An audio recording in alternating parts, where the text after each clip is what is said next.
पश्चिम बंगाल में 2026 यानी इसी साल विधानसभा का चुनाव होना है। और सिर्फ इसी साल नहीं बल्कि इसी महीने चुनाव के तारीखों का ऐलान हो जाएगा। चुनाव आयोग की तरफ से क्लियर कर दिया जाएगा। तमाम पार्टियों की तरफ से हर तरह की कोशिशें की जा रही है, हर तरह के हथकंडे अपनाए जा रहे हैं कि किस तरह से लोग उनकी पार्टी के उम्मीदवार को वोट करें, चुनाव करें। वर्तमान में टीएमसी पार्टी की सरकार पश्चिम बंगाल में है और पिछले कई बार से है। आप अच्छी तरह से जानते हैं कि भारतीय जनता पार्टी इस बार अपनी पूरी ताकत लगा रही है।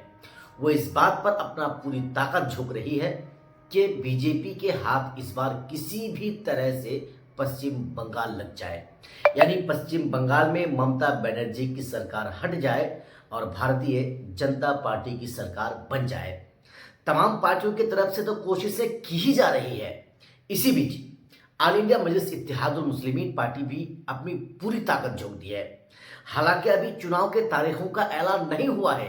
तमाम पार्टियों की तरफ से बड़े बड़े सभाएं किए जा रहे हैं। अगर बड़े बड़े सभाएं अगर किसी पार्टी की तरफ से नहीं किया गया है तो वो एमआईएम पार्टी है। लेकिन निचले स्तर से जो ओरिजिनल में काम होना चाहिए, संगठन की मजबूती को लेकर के, सदस्यता अभियान को लेकर के जो चीज़ें होनी चाहिए वो ज़मीनी स्तर से एमआईएम पार्टी कर रही है और बखूबी उस काम को इमरान सोलंकी साहब जो प्रदेश अध्यक्ष हैं पश्चिम बंगाल के, वो अपनी जिम्मेदारी में निभा रहे हैं।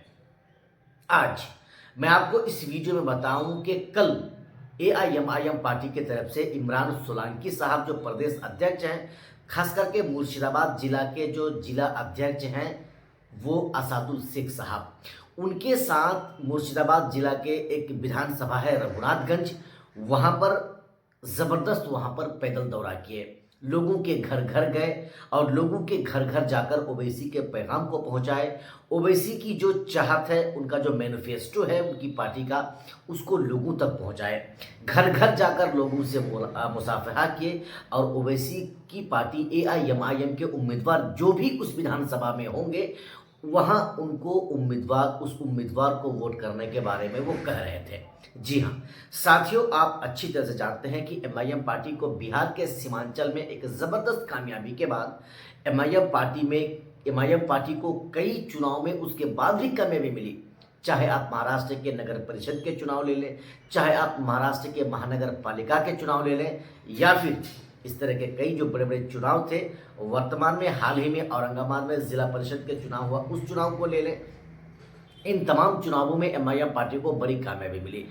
कुल मिलाकर ये जो बड़ी कामयाबियां चारों तरफ से मिल रही है, इसका असर, इसकी हवा जो है पश्चिम बंगाल पहुंचेगी। ये मेरा नहीं, ये एमआईएम पार्टी के लोगों का कहना है, एमआईएम पार्टी के कार्यकर्ताओं का, नेताओं का कहना है।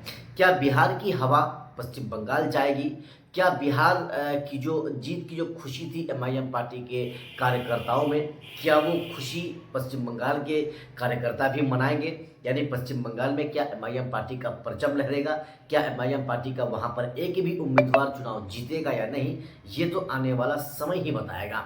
लेकिन साथियों, जिस प्रकार से ज़मीनी स्तर से एमआईएम पार्टी काम कर रही है और चुनाव को देखते हुए, सिर्फ और सिर्फ विधानसभा चुनाव को देखते हुए, तो साथियों ये अंदाज़ा लगाया जा रहा है कि इंशाल्लाह पश्चिम बंगाल में भी एमआईएम पार्टी को एक बहुत बड़ी कामयाबी मिलने जा रही है। साथियों, आपको क्या लगता है, क्या एमआईएम पार्टी को पश्चिम बंगाल में कामयाबी मिलेगी या नहीं? आप हमें ज़रूर बताएं।